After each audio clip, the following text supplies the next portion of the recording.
ոչ թե հարցերի, պարոն Վարդանյան, սկսեմ։ Առաջինը, կարող եք մատնանշել որևէ երկիր, որի գործող իշխանությունը ընդունում է, որ իր երկրում կան քաղբանտարկյալներ։ Որևէ երկիր։ Եվ հետևաբար տրամաբանականը չէ, որ մենք չենք ակնկալում, որ դուք, որպես իշխանություն,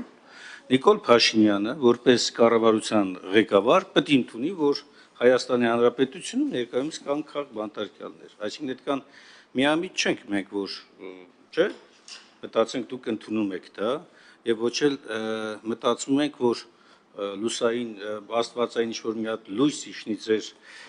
հոգիներին եւ խղճի վրա, եւ որպեսզի դուք բարձրաձայնեք դրա մասին։ Բայց սա հնարավորություն է, դուք անդադ մատնանշում եք արդյոք լսումների համար է, թե ոչ։ Իսկ ձեր կարծիքով երկրորդ հարցը ընդդիմության գործիքակազմի օգտագործումը, հա, օրինակ կանոնակարգորեն ամրագրում է, ասում է, լսում կարող ես կազմակերպել որևէ հարց վերաբերյալ եւ եթե դրա վերաբերյալ կա համապատասխան նախագիծ։ Այսինքն հիմա երբ որ դուք այդ հարցը տալիս եք, ուզում եմ հասկանալ, տրամաբանությունը ո՞րն է այդ հարցի։ Այո, բարձրաձայնելու, լսումներ կազմակերպելու, անցկացնելու, այդ թվում նաեւ միջազգային կառույցների ներկայացուցիչներին եւ այլ դիվանագիտական կորպուսի ներկայացուցիչներին հրավիրելու եւ ինչու ոչ, երեք էլ նաեւ պաշտոնապես հրավիրել են գլխավոր դատախազինել։ Ձեր կարծիքով դա վատ բան է, երբ որ կանոնակարգի շրջանակներում ընդդիմությունը իր գործիքակազմն է օգտագործում, կիրառում։ Երրորդ հարցը, այ դուք խմբերի մասով խոսելիս ասացիք, որ արդյոք կա որևէ խումբ կամ անձանց շրջանակ, որոնք պետք է ինդուլգենցիա ունենան, չենթարկվեն կամ անձեռնմխելիություն ունենան, չենթարկվեն պատասխանատվության։ Իսկ ձեզ շատ է հայտնի, օրինակ, այնպիսի կարևոր ինստիտուտներ, ինչպիսին Հայ առաքելական Սուրբ եկեղեցին է, կամ քաղաքական ուժերն են, կամ հասարակական բարեգործական կազմակերպություններն ու ներկայացուցիչներն են, որոնք հանրության մոտ հեղինակություն ունեն։ Ձեր կարծիքով քաղաքական հետապնդումը ինչ ձևով կիրականացվի։ Մենակ չասեք այն մի դրվագը, որ ասում եք, փաստորեն, եթե ժողովրդավարենք, դրա համար ընդդիմությունը կարողանում է նախագիծ ներկայացնել եւ քննարկման առարկա դառնալ։ Այսինքն ձեր պատկերացմամբ բռնաճնշումը, բռնատիրությունը պետք է արգելի անգամ օրենքով սահմանադրությամբ երաշխավորված այս նվազագույն իրավունքն էլ իրացնելու հարցում։ Չորրորդ հարցը, անդադ դուք վկայակոչում եք նախկինում քաղբանտարկյալների առկայությունը, թվում նաև միջազգային կառույցների կողմից գնահատված, ինձնից լավ գիտեք եւ այստեղ նստածներից շատերը լավ գիտեն, նախկինում միջազգային կառույցների վերաբերմունքը տվյալ ժամանակահատվածում օրվա իշխանությունների հետ կապված հարաբերություններում եւ ներկայումս։ Եվ դա կապված չէ բացառապես Հայաստանում ներքին ժողովրդավարության հարցերի հետ, դա պայմանավորված է արտաքին հարաբերություններում այս կամ այն կենտրոնների իրավունքներն իրացնելու համար։ Հիմա իմ հարցը այս մասով հետեւյալն է. իսկ ձեր համար կարևոր նշանակություն ունի օրինակ տեղական իրավունքների պաշտպանության կազմակերպությունների գնահատականները։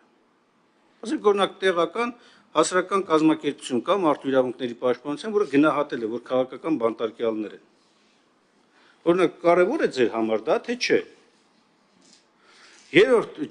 սրա շրջանակներում մեկ հարց էր, ԵԽԽՎ վերջին զեկույցի, ԵԽԽՎ-ն չէր, որն էր, որ վերջին զեկույցի շրջանակներում քրեական օրենսգրքի 236-րդ հոդվածի երկրորդ մասի վերաբերյալ տվել է գնահատական։ Եվ դուք էլ Վենետիկն էլ առանձին, եւ դուք էլ, այո, որպես Վենետիկի հանձնաժողովի անդամ, տվել է, որ օրինակ կոնկրետ օրինակով Ավետիք Չալաբյանի նկատմամբ կիրառված դատական ակտը հենց տպավորություն է ստեղծում նրա քաղաքական գործունեությունը արգելելու կամ սահմանափակելու համար։ Սա էլ ձեր ասած մատնանշած միջազգայինն է։ Ինչ հետևություն դրանից։ Եվ ամենավերջին հարցը ակնհայտ է, որ ամսի 26-ին, նոյեմբերի 26-ին լսումների ժամանակ, եթե իհարկե գլխավոր դատախազը գա, շատ ավելի լավ կլինի, որտեղ բազմաթիվ այստեղ բարձրացված հարցեր, նաև այդ ընթացքում այդ ամբիոնից պիտի պատասխաններ ստանան։ Խտրական մոտեցումների հետ կապված, կոնվենցիոնալ իրավունքների խախտումների հետ կապված, ակնհայտ անհամաչափ խափանման միջոցների հետ կապված, դուք որպես պետերավական հարցերի հանձնաժողովի նախագահ կհորդորեք գլխավոր դատախազին, որ մասնակցի եւ այս հարցերին պատասխանի։ Ի վերջո լսումները, խորհրդարանական լսումները կարևոր հարթակ են, որպես նաև լայն հանրությունը ուղիղ եթերով նաև հետևի այս դիսկուրսին։ Եվ նաև միջազգային կազմակերպության ներկայացուցիչներ։ Ես խնդրեի, որպես դուք այս բանը օգտագործելով այդ հորդորն անեիք, եթե պատրաստ եք։ Եվ մի բան էլ օրինակ էլ բերեմ, դուք խնդրում եմ ասեք,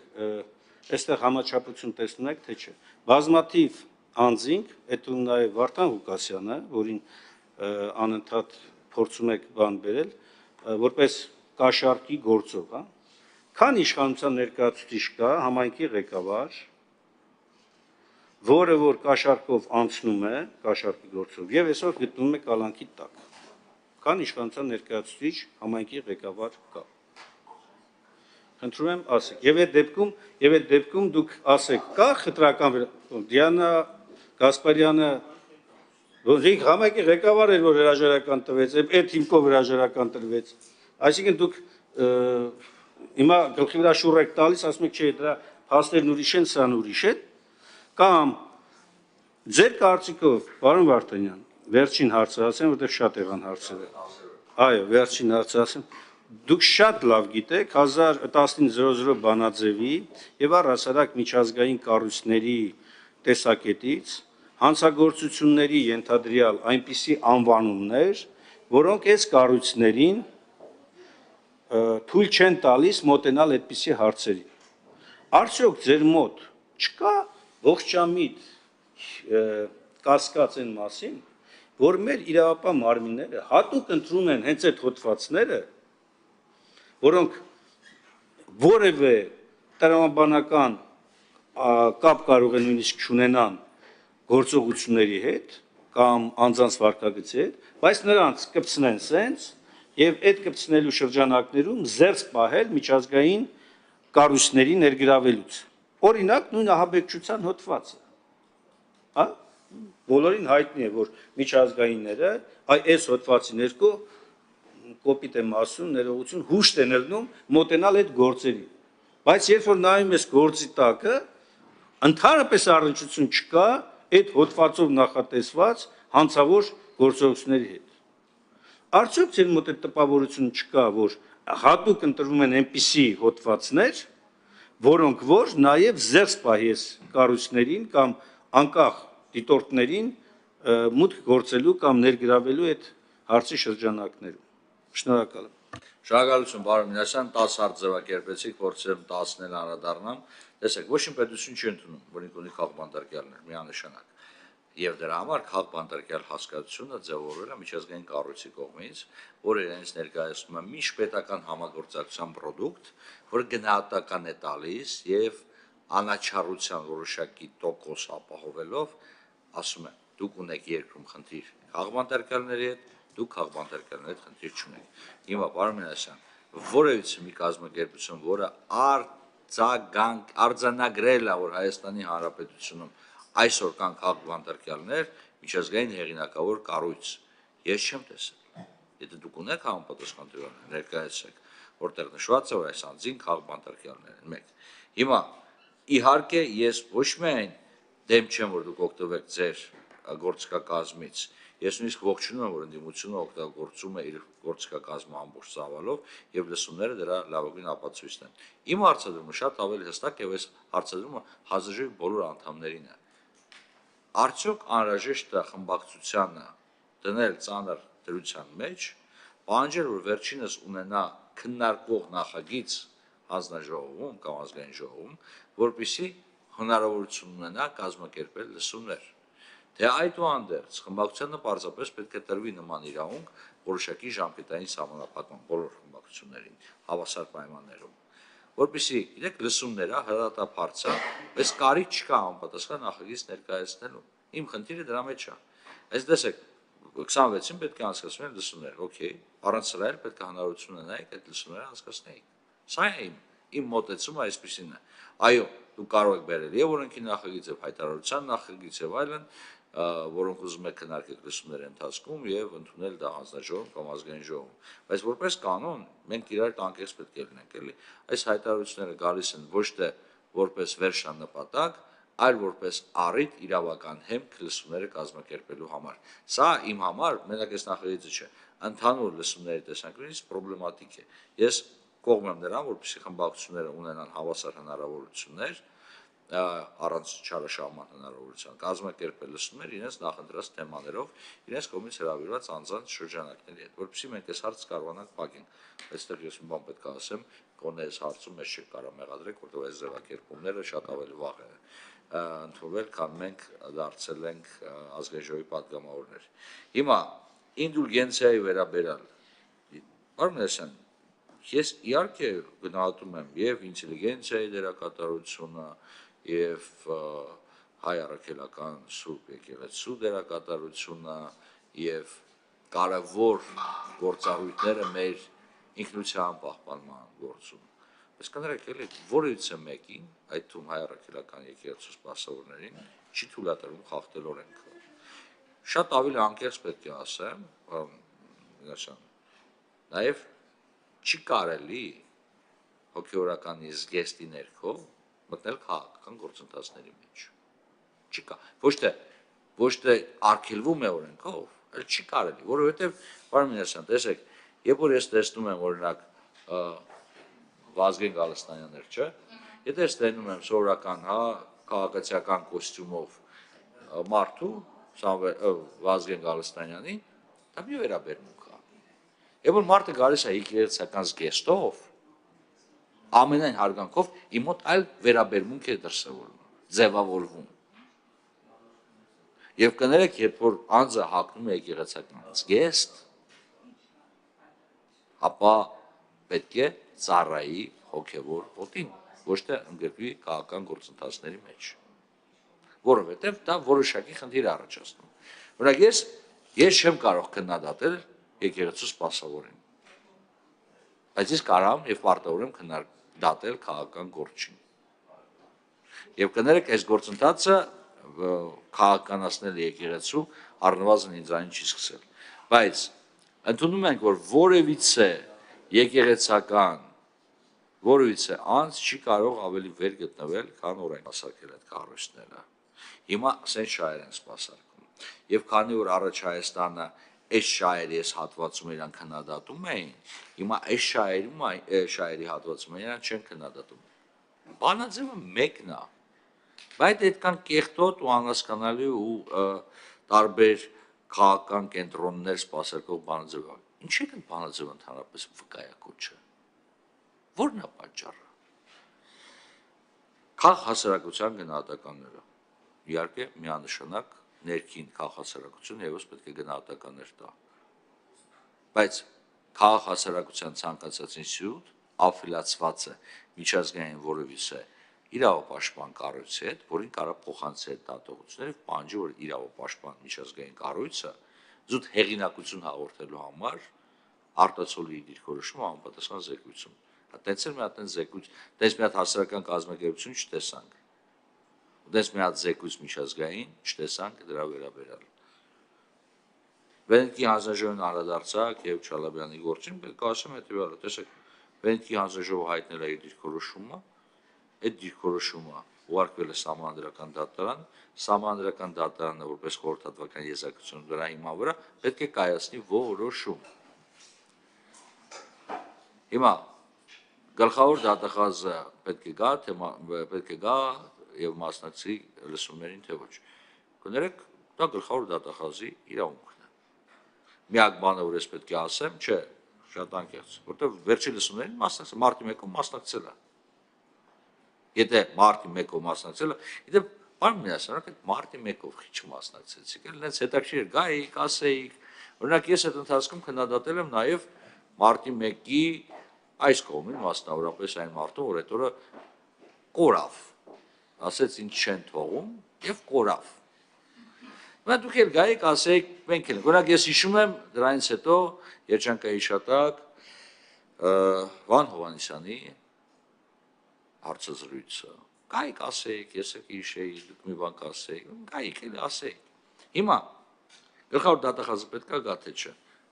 Վերջինիս իրավունքն է, միակ բանն է, որ պետք է հորդորեմ գլխավոր դատախազին եւ ցանկացած սուբյեկտին, որևիցե գործի վերաբերյալ,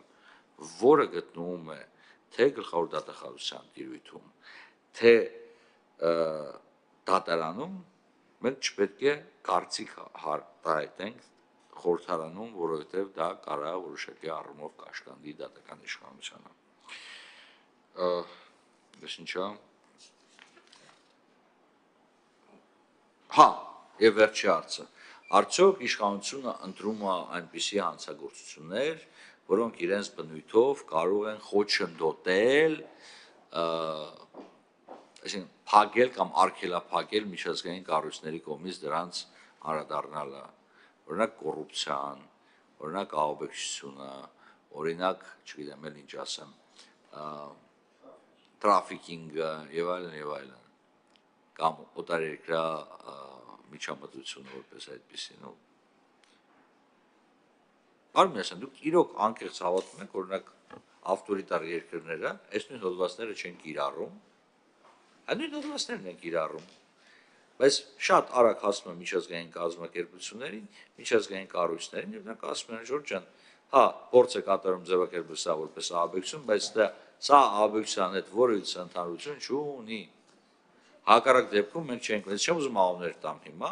բայց օրինակ տարբեր քաղաքական գործիչներ կան, որոնք այսօր գտնվում են տարբեր երկրների քրեակատարողական հիմնարկներում եւ այդ անձանց վերաբերյալ կա հստակ դիրքորոշում վերջինս քաղաքական բանտարկյալներ են, ինչքան էլ տվյալ պետությունը չասի այս սուբյեկտները ահաբեկիչներ են կամ այս սուբյեկտները, չգիտեմ, տրաֆիկինգով են զբաղվել կամ թմրանյութերով են զբաղվել կամ կոռուպցիայով են զբաղվել։ Բայց մենք պետք է ունենանք հետևյալը, մենք պետք է ունենանք անաչառ կառույց, որը դրանց կանրադառնա։ Այսքանը, պարոն Մինասյան, հնարավորինս 10 հարցեր 10 հարցին պատասխանեցի։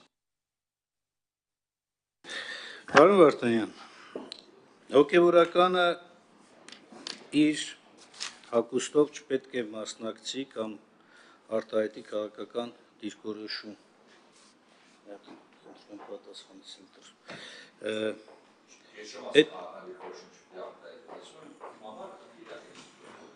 Հա, դուք օրենքով չեք խոսում, ուղղակի սեփական ցանկություն եք արտահայտում, շատ լավ, իսկ ձեր սեփական ցանկությամբ նախարարը տեղական ինքնակառավարման մարմինների ընտրություններում իրավունք ունի ըստ ձեր ցանկության, ըստ ձեր պատկերացման գնա այդ տեղական ինքնակառավարման մարմնի ընտրություններում եւ ասի օրինակ ժողովուրդ ջան, ձայն տվեք ՔՊԻ-ին, որպեսզի մենք այս ծրագրերը շարունակենք, պետական բյուջեով նախատեսվող ծրագրեր։ Եթե ունի այդ իրավունքը փորձենք հասկանալ։ Մի քիչ ավելի խորացված էլ որ նայենք, շատ ավելի այլ բառապաշարել օգտագործի։ Հոգևորականի մասնակցությունը քաղաքական կյանքին ամրագրված է Հայաստանի Հանրապետության խղճի ազատության մասին օրենքում, որտեղ ասում է ունի Հայաստանի Հանրապետության մյուս քաղաքացիների հետ հավասար իրավունք։ Հավասար։ Խոսքը չի գնում կառույցի մասին, խոսքը գնում է անձի մասին։ Պարոն Սարգսյանը իմ հարցադրումն է կրկնում։ Հիմա գալիս ենք երկրորդ պնդմանը։ Գոյություն է քրեական օրենսգրքում հոդված, որտեղ կրոնական կազմակերպության գործունեությանը միջամտելը քրեորեն պատժելի արարք է, պարոն Սարգսյան։ Հոգևոր դասի նկատմամբ ձեր տրված գնահատականները, որի միջոցով դուք միջամտում եք տվյալ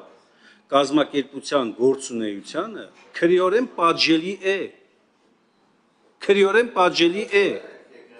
Քրեորեն պատժելի է, սա ամրագրված է, սա քրեական օրենսգրքի նորմ է։ Հիմա դուք Սենց անտեսելով այս ամեն ինչը, ձեր սեփական ճաշակը ցանկությունները ներկայացնում եք։ Սամվել Կարապետյանի քաղաքացիությունը, երկհաղաքացիությունը վկայակոչելով, ի՞նչն եք ուզում ասեք։ Մարդուն ինչի են կալանավորել։ Ինչ մեղադրանք է մեր ձևով բառի համար, եւ դա համարում եք դուք ժողովրդավարական պետությանը բնորոշ իրավական համակարգի գործադրում, ինչի համար, ինչ բառի համար, ինչ գործողության համար, կամ ասում եք, ինչ եք ասում, ասում եք բանը, դատական իշխանության մարմինների բաներին չեք մասնակցել, մասնակցել ենք, ավելին, նույնիսկ թեկնածուներ ենք առաջադրել, ինչ է կարել, ոչ մենակ ծալ է սենց վերցե թեկնածության փաթեթը մի կողմ եք դրել, այլ նաև դուք ձեր ուզածով, ինչ ուզել, երբ ուզել, ուզել ընտրել եք, ուզել ներողություն այսօր բառի համար չախել եք։ Հիմա եկել եք այստեղ մեր վրա մուննատեկած, այդ դուք երբ դարձաք ժողովրդավար, երբ ընդդիմությանը այս հարցերում գոնե մի փոքր գոնե լսելու ունակություն ունեցաք, որ հենց մի հատ էլ հիմա ներկայացնում եք մեղադրանք, կամ այդ ինչ հիմնավորում է էլի, հետևաբար դուք իրավունք չունեք նման հարցադրումներ բերել։ Ով ասեց ձեզ։ Այդ իրավունքը ես հասկանում եմ, որ իշխանությունը այլասերում է նաև իրավունքների հետ դաշտը։ Մտածում եք, որ արդեն դուք պիտի որոշեք ով շնչի, ով արտաշնչի, ով չի կարող գնալ կինո, ով չի կարող գնալ եկեղեցի, կամ ով կարող է պատարակ մատուցել, ով չի կարող պատարակ մատուցել։ Չէ, ես նկատում եմ իշխանության երևույթի մասին, բայց հենց դա է, հենց դա է, որ իշխանության չարաշահում է նշանակում։ Հենց դա է, որ բռնապետության գնացող ճանապարհի մասին է խոսում։ Դուք ասում եք, բոլոր բռնապետական երկրները հենց այս հոդվածներով են մարդկանց նստեցնում, որոնք հետագայում ճանաչվում են բանտարկյալներ։ Բա մենք էլ ենք ասում։ Դուք բռնապետության ճանապարհին եք։ Ներկայացնում եք մեղադրանքներ մարդկանց, որպեսզի որևէ մեկը չկարողանա մտնի դե ու ասի, հո, եղբայր, ախր ինչ ահաբեկչություն, այս ինչ մասսայական ոչնչացման գործողություններ, այս սպառնալիքները, այս ահաբեկման sense մթնոլորտը, որ դուք ներկայացնում եք, ինչ կապ ունի իրականում գործողությունների հետ, այն ենթադրյալ արարքների հետ, որ ներկայացվում է, հերթով ջարդվելով այս ամեն ինչը գնում է։ Խոսքը հետևյալի մասին է, պարոն Վարդանյան, ի վերջո ցանկացած կասկած ենթադրյալ որևէ արարքի մասով ինքը պետք է համաչափ լինի նաև կիրառվող խափանման միջոցը համաչափ պետք է լինի այդ արարքը օբյեկտիվորեն արդյունավետորեն քննելու համար։ Հիմա դուք համարում եք ճիշտ է, որ մասսայաբար կիրառվում է կալանք խափանման միջոցը, կալանք երկարաժամկետ, որը ոչնչով չի զիջում պատժատեսակ ազատությունից զրկելու, ոչնչով։ Ու համարում եք, որ դա ըսկի աղերս չունի ժողովրդավարության իրավական պետության հետ։ Ասենք, մարդուն դուք նկատի ունեմ պետության անունից իրավասու մարմինները, ներկայացնում են մեղադրանքը, տանում են, փակում են, տեսակցությունները փակում են,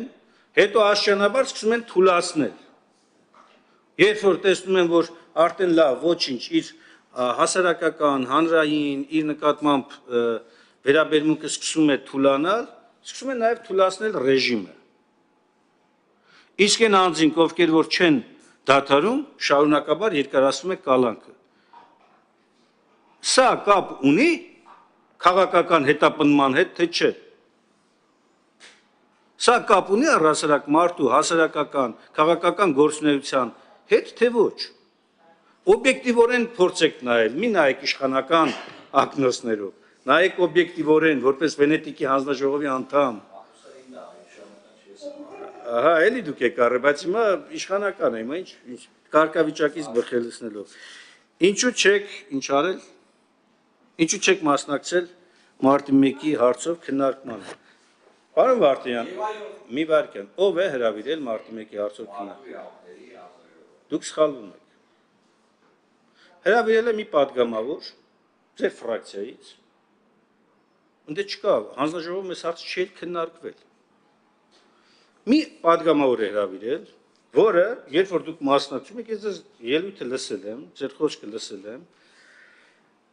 շատ բաներում համակարծիք չեմ, օբյեկտիվ չեք, բայց մի բանը, օրինակ հստակ է, էլի, երբ որ դուք ներկայացնում եք միայն մեղադրող կողմին, օրինակ դուք որ այդքան կարևորում եք պարլամենտի ինստիտուտը, պարլամենտական համակարգը, ձեր մտքով չանցավ, օրինակ այն ժամանակ ստեղծված էր հանձնաժողով, զուգահեռաբար նաև փաստահավաք խումբ, փաստահավաք խմբին կանչում եք, հանձնաժողովի զեկուցից 0 տեսակետ, կամ այդ նույն հանձնաժողովի զեկույցի մեջ ձեզնից որևէ մեկը կարդացել է հատուկ կարծիքը, որ ներկայացրել է Դաշնակցություն խմբակցությունը, այդ թվում ես։ Կարդացել եք։ Տիկին Քլոյանը, որ սենց խոսում է անդադ, կարդացել է։ Չի կարդաց։ Այսինքն դուք վերցնում եք ամենա սենց հաճելի ձևակերպումները ձեր քաղաքական ուժի, ձեր լսողների համար, ճպսնում եք սենց ու բերում եք մարդկանց այնտեղից այդ ամբիոնից էլ հնչեցնում են պարլամենտական ուժ հանդիսացող ներկայացուցիչների վերաբերյալ վիրավորանքներ, դուք շատ եք սիրում, չէ՞ այդ բանը, որ ասում եք, այ լսումներ եք կազմակերպում, հետո եք կանչել, ինչի՞ չեք զսպում, որ վիրավորանք է հնչեցնում։ Նախագահողը չի էլ փորձում զսպել նրան կոչ անել, որ արի նորմալ քաղաքական բանավեճի դաշտ, վիրավորանք մի հնչեցրա։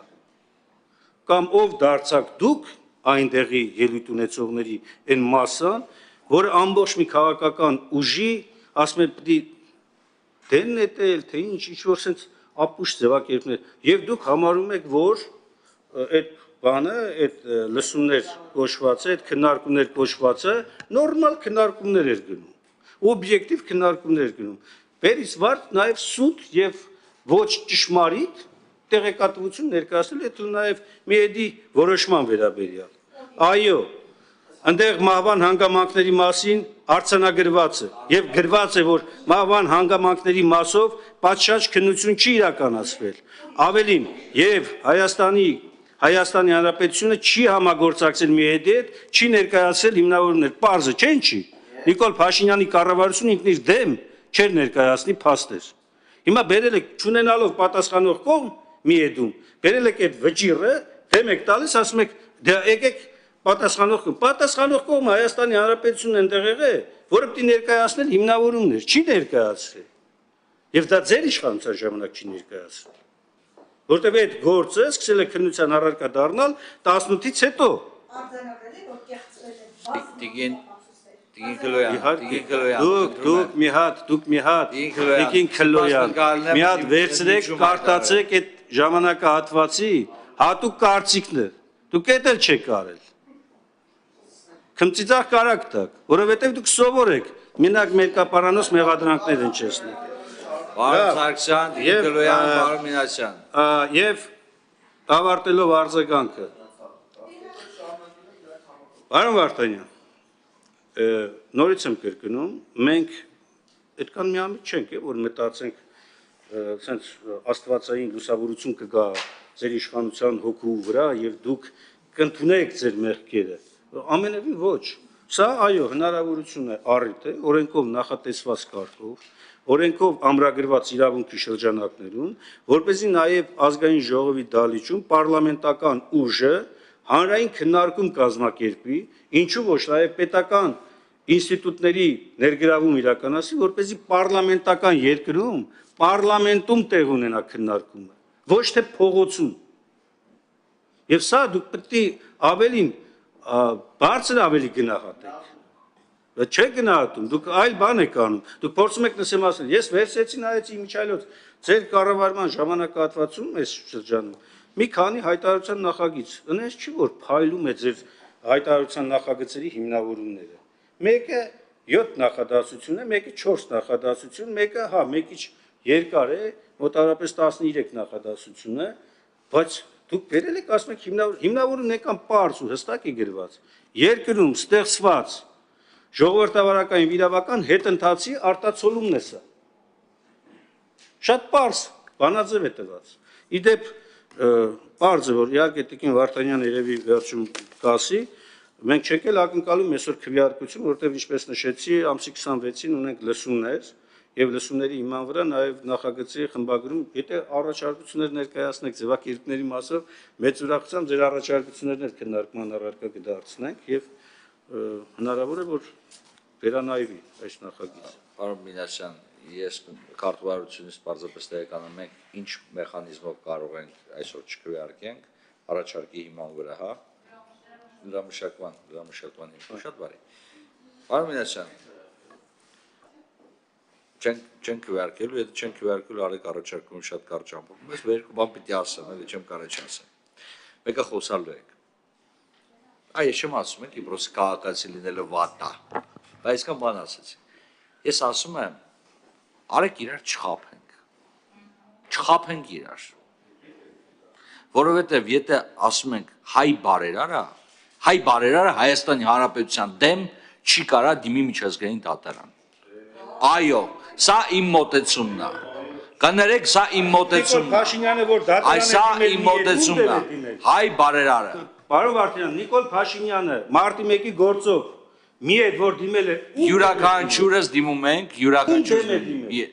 Հայաստանի Հանրապետության դեմ։ Բաբրես, բայց ասում։ Կներեք, մի վարքյան, մի չևերջ լսեք։ Նիկոլ Փաշինյանը եւ շատ այլոք եւ Փարմանյանը եւ այլոք մնացած գործերով իրենք որպես քաղաքացի դիմում են Հայաստանի Հանրապետության դեմ։ Սամվել Կարապետյանը կներեք այն գործընթացը, որը ծավալվել է, եթե չեմ սխալվում, Ստոկհոլմի արբիտրաժային դատարանում, այնտեղ Պարոն Կարապետյանը հանդես է գալիս որպես Կիպրոսի քաղաքացի եւ դիմում է Հայաստանի Հանրապետության դեմ։ Սա տարբերությունն է։ Արեք ընդունենք, որ սա տարբերությունն է։ Շարունակեմ ես։ Հոգեվորականի եւ աշխարհիկի միջև այդուհանդերձ հոգեվորականը կարա եւ պարտավոր է մասնակցել ժողովրդավարական գործընթացներին, ընտրական գործընթացներին եւ այլն։ Բայց արեք անկեղծենք, եթե մարդը մտնում է քաղաքականության մեջ, ինքը պետք է հանդես գա որպես քաղաքացի։ Եթե մարդը զբաղվում է հոգևոր գործունեությամբ, պետք է հանդես գա որպես հոգևոր դաս ունեցող անձ։ Այս տարբերությունը անհրաժեշտ է պահպանել, որովհետև երկիրը պետք է շարունակի մնալ աշխարհիկ, հայ առաքելական Սուրբ եկեղեցին պետք է շարունակի մնալ այն սահմանադրական կարգավիճակում, որը ամրագրված է սահմանության մեջ։ Ես չեմ հիշում քանի ընտրություններին եք դուք մասնակցել դատավորների, ձեր ոչ ոք չի սահմանափակում ձեր իրավունքը քննադատել դատական իշխանությանը, բայց գիտեք, ավելի ակտիվ մասնակցության պարագայում իմ խորին համոզմամբ դուք կարող եք ավելի շատ ասելիք ունենալ։ Մնացածը թողենք ձեր բանի վրա։ Հիմա տեսեք, Ճշգրտում տակ, պարոն Վարդանյան, մենք մասնակցել ենք քննարկումներին, քվեարկություններին, այո, որովհետև համարել ենք, որ անիմաստ է այս ձեր դիրքորոշման պայմաններում, երբ որ չկա փոխադարձ քննարկում թերությունների, սխալների, չափորոշիչների մասով, անիմաստ է մասնակցել բան, որ ի սկզբանե, իդեպ դուք որ ասում եք դրա մասին, ես էլ խնդրում եմ ասեմ, որ դուք ձեր խոսքում կանդրադառնաք, էլի։ Մենք ունեցել ենք գումարման խորհրդարանում պատգամավորների անձեռնության զրկում եւ մեղադրանք, խափանման միջոց որպես կալանք ընտրել։ Մեկ դեպք